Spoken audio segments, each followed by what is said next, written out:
Vous êtes en compagnie de Radio Taïwan International et tout de suite, Jean-Yves Heurtebise vous présente son émission Géopolitique en Asie.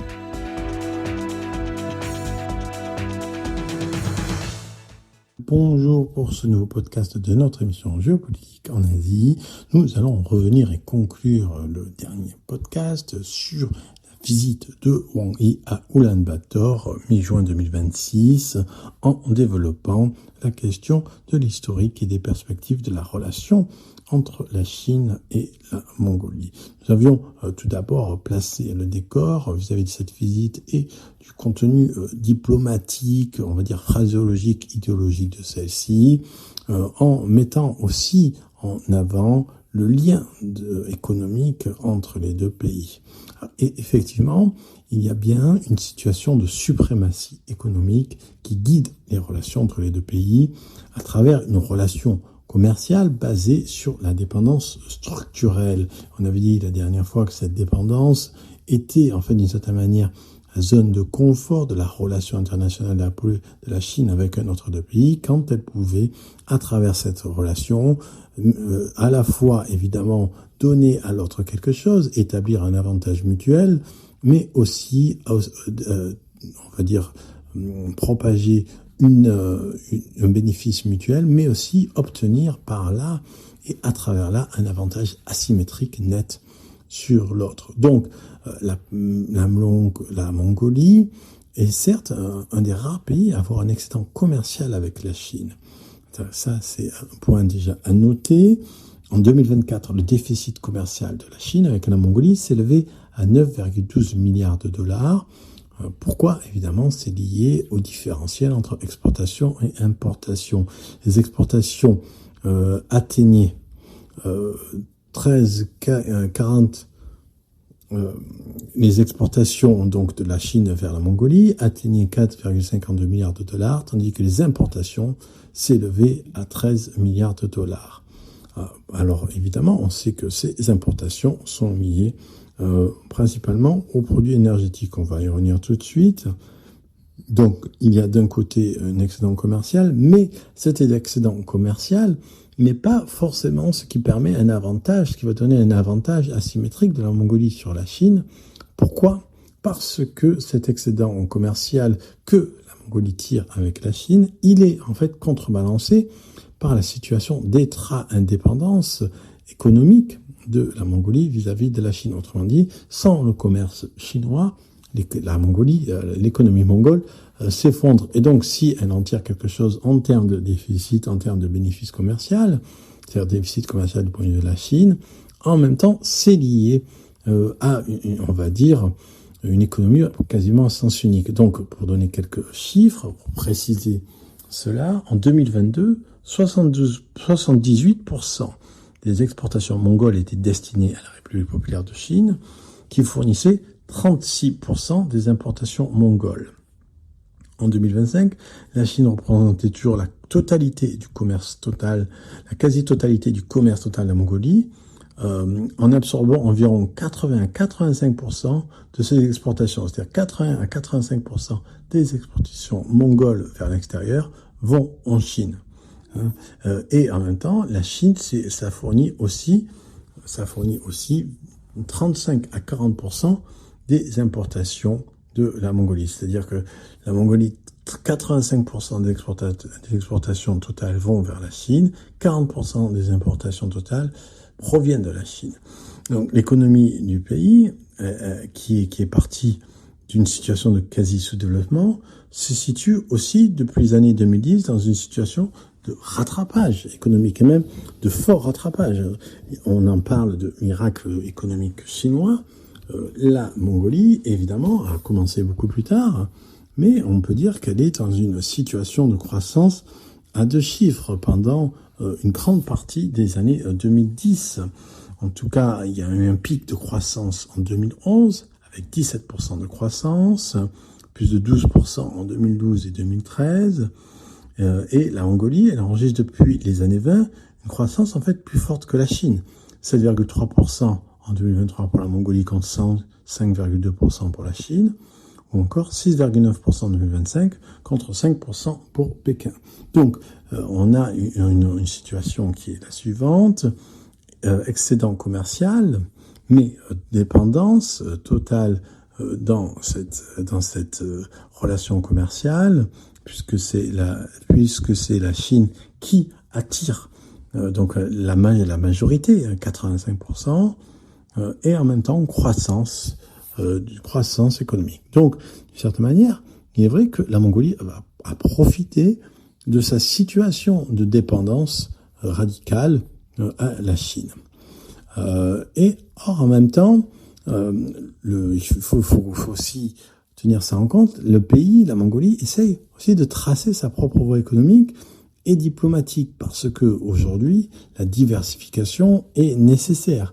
Et même si, du point de vue de la Mongolie, on part de très très très loin, je veux dire 85% des exportations vers un pays, 40% des importations du même pays, on part de très très loin, mais il faut se rappeler que, de par son histoire et sa géographie, la Mongolie s'est toujours construite en double rapport, mais aussi en double écart à la fois à la Russie et à la Chine.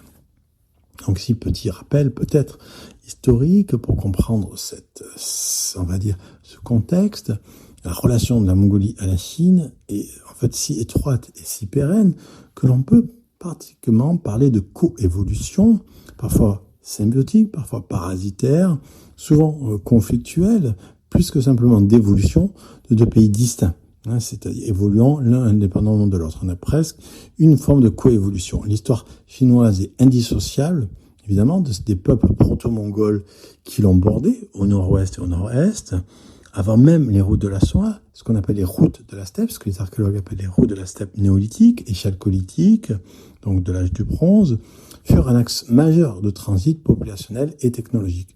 On sait que c'est à travers ces steppes d'Asie du Nord, reliant l'Europe orientale au nord-est de la Chine, en fait, ont transité les principales technologies de la métallurgie et du savoir-faire équestre qui, en fait, viennent de ces provinces pour aller vers la Chine. C'est cela que la Chine a tiré son savoir-faire à la fois de la fabrication et de la construction, de l'usage du métal et de la maîtrise de tout ce qui concerne les chevaux, les chariots, etc.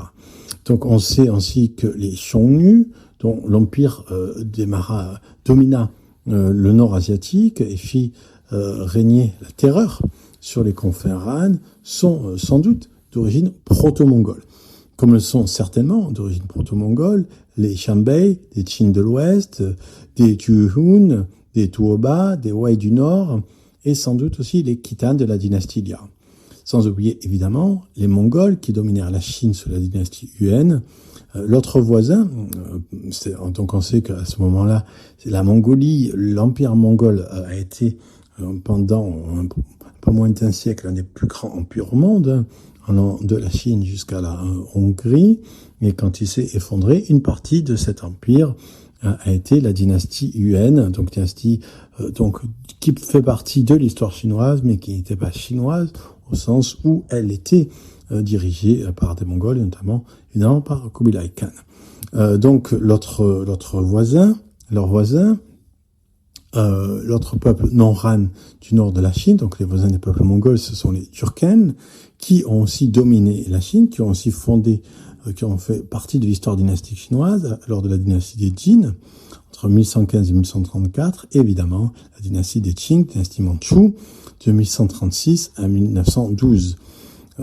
Donc c'est deux peuples différents, donc d'un côté les Mongols et les Turkènes, et ensuite les Mandchous.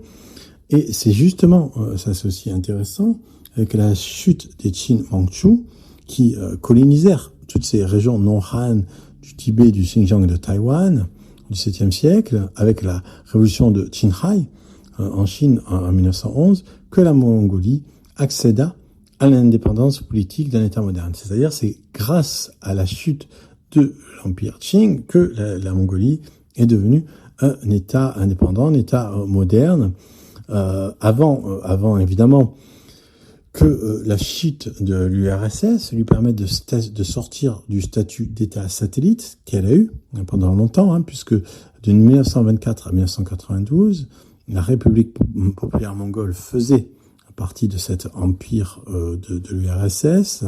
Et à nouveau, c'est une nouvelle occasion d'accéder à la modernité politique et à l'indépendance politique et d'expérimenter aussi une forme de multipartisme démocratique. Donc il y a eu 3 révolutions, 1911, 1921 et 1990, qui ont permis à chaque étape à la Mongolie de gagner sa souveraineté à la fois sur la Russie et sur la Chine. Donc c'est sa double dépendance à Moscou et à Pékin. Et il faut donc à la fois, du point de vue historique, du point de vue existentiel, il faut à la fois pour le pays les nuancer en diversifiant ses partenariats. Donc ces partenariats, c'est ce qu'on appelle la politique du troisième voisin, hein, c'est cet adage qui permet pour la Mongolie de définir son rapport avec ce qui est ni Moscou ni Pékin. La politique du troisième voisin, c'est devenu une priorité stratégique majeure pour Ulaanbaatar. Donc elle va consister à développer des partenariats avec notamment des nations démocratiques, afin d'équilibrer d'Asie, pour équilibrer ses relations avec la Chine et la Russie. Donc il y a un engagement de la Mongolie auprès du Japon, la Corée du Sud, de l'Inde et des États-Unis, qui s'est accru au fil des années, en même temps que la coopération avec la Turquie et le Kazakhstan. Il y a eu la visite en 2025 historique de l'empereur Naruhito et de l'empératrice Masako, donc du Japon en Mongolie. Il y a eu des visites aussi présidentielles des présidents coréens en 2011 et en 2016. En 2024, l'ancien secrétaire américain Anthony Blinken s'est rendu dans la capitale pour instaurer notamment une nouvelle liaison directe Los Angeles-Ulaanbaatar. Et aussi, Ulaanbaatar se prépare à accueillir la 17e conférence des parties à la Convention des Nations Unies sur la lutte contre la désertification, COP17, en août 2026. Et c'est un événement majeur qui va lui permettre d'être le centre, à ce moment-là, des discussions sur le climat. Donc la Mongolie a tout intérêt à développer ce type de partenariat, en dehors simplement de sa double dépendance politique et, on va dire, économique à la Russie et à la Chine. Et évidemment, la clé de tout ça, c'est la différenciation de ses partenariats, notamment par rapport à tout ce qui est l'exploitation de son réservoir minier.